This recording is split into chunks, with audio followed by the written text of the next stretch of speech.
Tout ce qu'on voit là, les petites boules, ça c'est les bourgeons floraux. Donc on voit bien qu'il y en a pas mal qui ont cramé là-dedans avec le gel.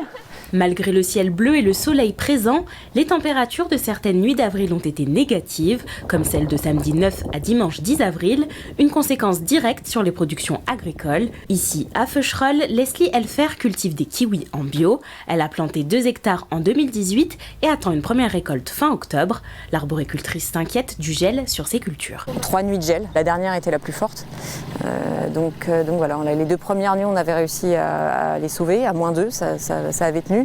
-3,3, ça ne tient pas. Je pense qu'il y a 70% des bourgeons qui ont gelé. Cette nuit, pareil, il est annoncé -1 sous abri, ce qui veut dire que quand c'est pas sous abri, c'est -2, voire -3.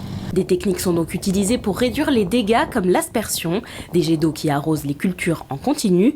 Leslie Elfer utilise une autre solution, elle fait brûler de la paille tout autour du verger. Il faut débiter ces énormes ballots de paille qui font 400 ou 500 kg pour faire des espèces de cordons assez épais tout autour du verger, dans les parties centrales qu'on va humidifier, sinon ça brûle beaucoup trop vite. Le but c'est quand même que ça chauffe environ de 2 ou 3 heures du matin jusqu'à ce que le soleil chauffe sur la parcelle. On arrive probablement à gagner un bon degré, je dirais, qui est stratégique.